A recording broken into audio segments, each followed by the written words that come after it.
Je m'appelle Evelyn Hay. J'ai 44 ans, je suis major de l'armée américaine à la retraite. Pendant près de 20 ans, j'ai servi mon pays sur des continents que la plupart des Américains ne pourraient situer sur une carte. J'ai dirigé des pelotons sous le feu ennemi, signé des lettres de condoléances au cœur de la nuit et vécu des choses que je ne nommerai pas, non pas par peur, mais parce que certaines vérités n'ont leur place qu'en dehors du champ de bataille. Mais rien de tout cela n'avait d'importance le jour où, assise dans un tribunal californien, j'ai vu mon frère aîné se lever, me pointer du doigt et déclarer à tout le monde « Ce n'est pas une vraie vétérane ». Un silence de mort s'est installé dans la salle d'audience. Pendant une seconde haletante, personne ne bougea. Le juge cligna des yeux. Ma mère baissa les yeux sur ses genoux. Jared, mon plus jeune frère, remua sur son siège mais ne dit rien. Et moi, je n'ai pas bronché, non pas parce que ça ne faisait pas mal.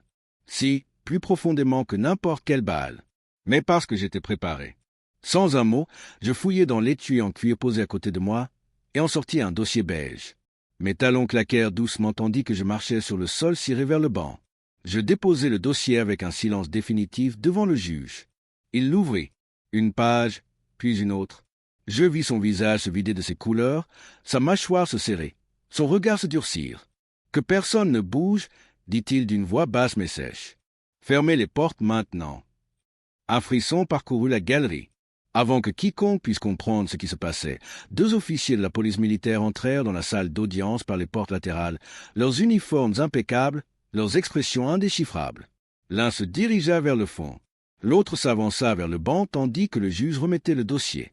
Derrière moi, Malcolm, mon frère, émit un bruit comme s'il voulait se lever pour argumenter, pour gâcher le moment.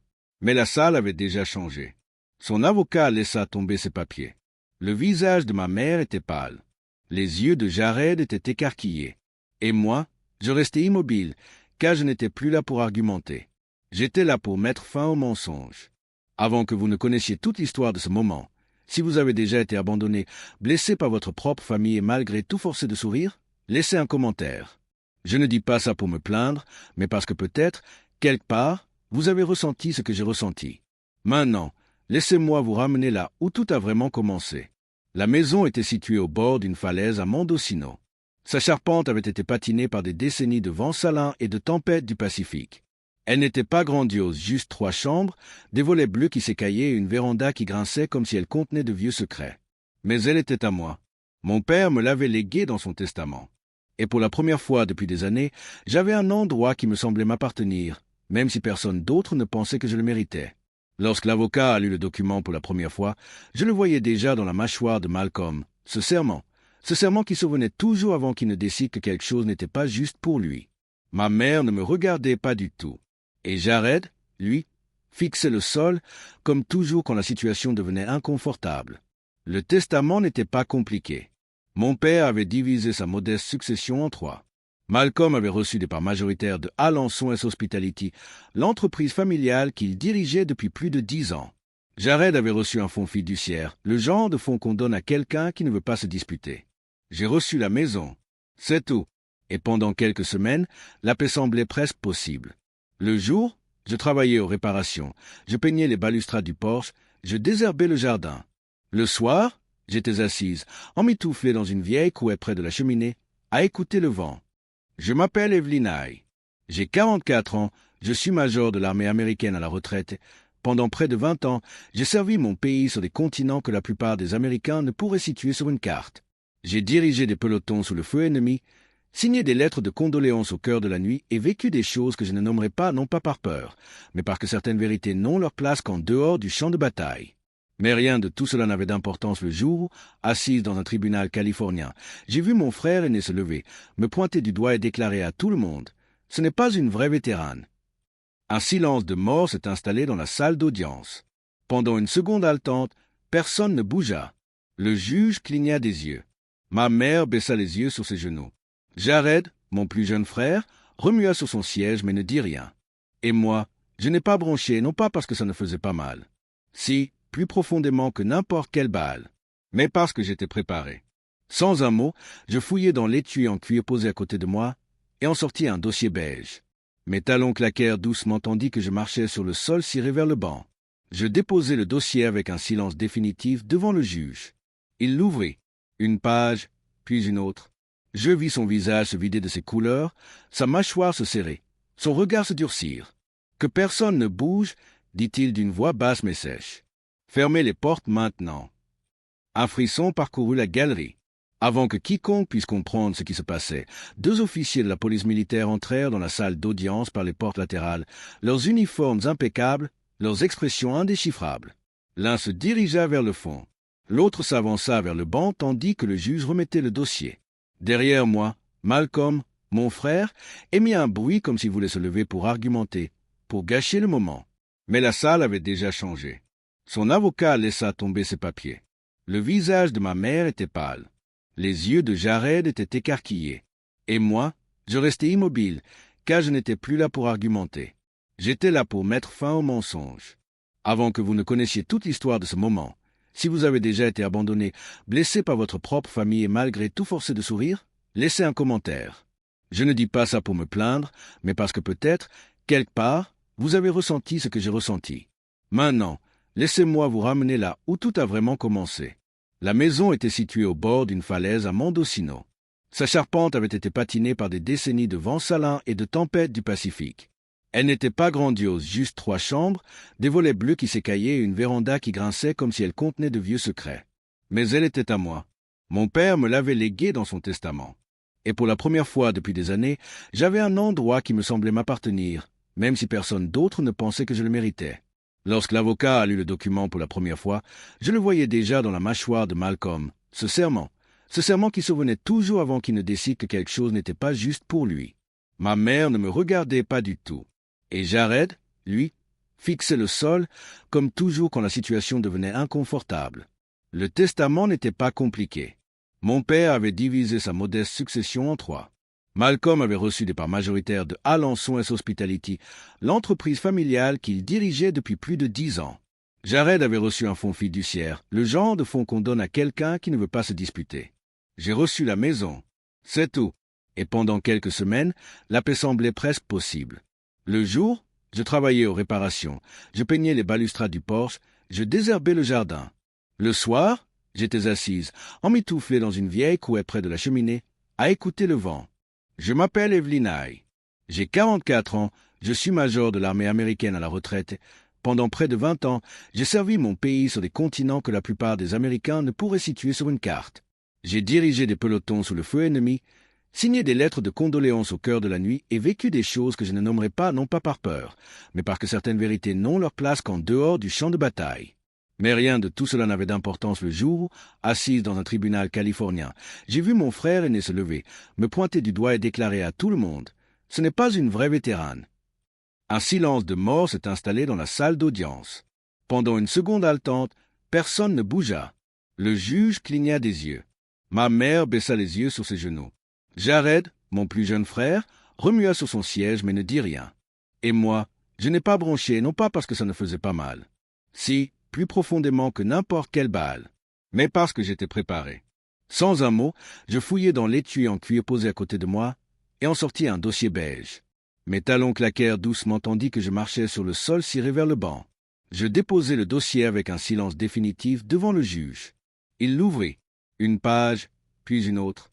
Je vis son visage se vider de ses couleurs, sa mâchoire se serrer, son regard se durcir. « Que personne ne bouge, dit-il d'une voix basse mais sèche. Fermez les portes maintenant. » Un frisson parcourut la galerie. Avant que quiconque puisse comprendre ce qui se passait, deux officiers de la police militaire entrèrent dans la salle d'audience par les portes latérales, leurs uniformes impeccables, leurs expressions indéchiffrables. L'un se dirigea vers le fond. L'autre s'avança vers le banc tandis que le juge remettait le dossier. Derrière moi, Malcolm, mon frère, émit un bruit comme s'il voulait se lever pour argumenter, pour gâcher le moment. Mais la salle avait déjà changé. Son avocat laissa tomber ses papiers. Le visage de ma mère était pâle. Les yeux de Jared étaient écarquillés. Et moi, je restais immobile, car je n'étais plus là pour argumenter. J'étais là pour mettre fin au mensonge. Avant que vous ne connaissiez toute l'histoire de ce moment, si vous avez déjà été abandonné, blessé par votre propre famille et malgré tout forcé de sourire, laissez un commentaire. Je ne dis pas ça pour me plaindre, mais parce que peut-être, quelque part, vous avez ressenti ce que j'ai ressenti. Maintenant, laissez-moi vous ramener là où tout a vraiment commencé. La maison était située au bord d'une falaise à Mendocino. Sa charpente avait été patinée par des décennies de vents salins et de tempêtes du Pacifique. Elle n'était pas grandiose, juste 3 chambres, des volets bleus qui s'écaillaient et une véranda qui grinçait comme si elle contenait de vieux secrets. Mais elle était à moi. Mon père me l'avait léguée dans son testament. Et pour la première fois depuis des années, j'avais un endroit qui me semblait m'appartenir, même si personne d'autre ne pensait que je le méritais. Lorsque l'avocat a lu le document pour la première fois, je le voyais déjà dans la mâchoire de Malcolm, ce serment qui survenait toujours avant qu'il ne décide que quelque chose n'était pas juste pour lui. Ma mère ne me regardait pas du tout. Et Jared, lui, fixait le sol, comme toujours quand la situation devenait inconfortable. Le testament n'était pas compliqué. Mon père avait divisé sa modeste succession en 3. Malcolm avait reçu des parts majoritaires de Alençon S Hospitality, l'entreprise familiale qu'il dirigeait depuis plus de 10 ans. Jared avait reçu un fonds fiduciaire, le genre de fonds qu'on donne à quelqu'un qui ne veut pas se disputer. J'ai reçu la maison. C'est tout. Et pendant quelques semaines, la paix semblait presque possible. Le jour, je travaillais aux réparations, je peignais les balustrades du porche, je désherbais le jardin. Le soir, j'étais assise, emmitouflée dans une vieille couette près de la cheminée, à écouter le vent. Je m'appelle Evelyn Nye. J'ai 44 ans, je suis major de l'armée américaine à la retraite. Pendant près de 20 ans, j'ai servi mon pays sur des continents que la plupart des Américains ne pourraient situer sur une carte. J'ai dirigé des pelotons sous le feu ennemi, signé des lettres de condoléances au cœur de la nuit et vécu des choses que je ne nommerai pas, non pas par peur, mais parce que certaines vérités n'ont leur place qu'en dehors du champ de bataille. Mais rien de tout cela n'avait d'importance le jour où, assise dans un tribunal californien, j'ai vu mon frère aîné se lever, me pointer du doigt et déclarer à tout le monde « Ce n'est pas une vraie vétérane ». Un silence de mort s'est installé dans la salle d'audience. Pendant une seconde haletante, personne ne bougea. Le juge cligna des yeux. Ma mère baissa les yeux sur ses genoux. Jared, mon plus jeune frère, remua sur son siège mais ne dit rien. Et moi, je n'ai pas bronché, non pas parce que ça ne faisait pas mal. Si, plus profondément que n'importe quelle balle, mais parce que j'étais préparé. Sans un mot, je fouillai dans l'étui en cuir posé à côté de moi et en sortis un dossier beige. Mes talons claquèrent doucement tandis que je marchais sur le sol ciré vers le banc. Je déposai le dossier avec un silence définitif devant le juge. Il l'ouvrit. Une page, puis une autre. Je vis son visage se vider de ses couleurs, sa mâchoire se serrer, son regard se durcir. « Que personne ne bouge, dit-il d'une voix basse mais sèche. Fermez les portes maintenant. » Un frisson parcourut la galerie. Avant que quiconque puisse comprendre ce qui se passait, 2 officiers de la police militaire entrèrent dans la salle d'audience par les portes latérales, leurs uniformes impeccables, leurs expressions indéchiffrables. L'un se dirigea vers le fond. L'autre s'avança vers le banc tandis que le juge remettait le dossier. Derrière moi, Malcolm, mon frère, émit un bruit comme s'il voulait se lever pour argumenter, pour gâcher le moment. Mais la salle avait déjà changé. Son avocat laissa tomber ses papiers. Le visage de ma mère était pâle. Les yeux de Jared étaient écarquillés. Et moi, je restais immobile, car je n'étais plus là pour argumenter. J'étais là pour mettre fin au mensonge. Avant que vous ne connaissiez toute l'histoire de ce moment, si vous avez déjà été abandonné, blessé par votre propre famille et malgré tout forcé de sourire, laissez un commentaire. Je ne dis pas ça pour me plaindre, mais parce que peut-être, quelque part, vous avez ressenti ce que j'ai ressenti. Maintenant, laissez-moi vous ramener là où tout a vraiment commencé. La maison était située au bord d'une falaise à Mendocino. Sa charpente avait été patinée par des décennies de vents salins et de tempêtes du Pacifique. Elle n'était pas grandiose, juste 3 chambres, des volets bleus qui s'écaillaient et une véranda qui grinçait comme si elle contenait de vieux secrets. Mais elle était à moi. Mon père me l'avait léguée dans son testament. Et pour la première fois depuis des années, j'avais un endroit qui me semblait m'appartenir, même si personne d'autre ne pensait que je le méritais. Lorsque l'avocat a lu le document pour la première fois, je le voyais déjà dans la mâchoire de Malcolm, ce serment qui survenait toujours avant qu'il ne décide que quelque chose n'était pas juste pour lui. Ma mère ne me regardait pas du tout. Et Jared, lui, fixait le sol, comme toujours quand la situation devenait inconfortable. Le testament n'était pas compliqué. Mon père avait divisé sa modeste succession en 3. Malcolm avait reçu des parts majoritaires de Alençon S Hospitality, l'entreprise familiale qu'il dirigeait depuis plus de 10 ans. Jared avait reçu un fonds fiduciaire, le genre de fonds qu'on donne à quelqu'un qui ne veut pas se disputer. J'ai reçu la maison. C'est tout. Et pendant quelques semaines, la paix semblait presque possible. Le jour, je travaillais aux réparations, je peignais les balustrades du porche, je désherbais le jardin. Le soir, j'étais assise, emmitouflée dans une vieille couette près de la cheminée, à écouter le vent.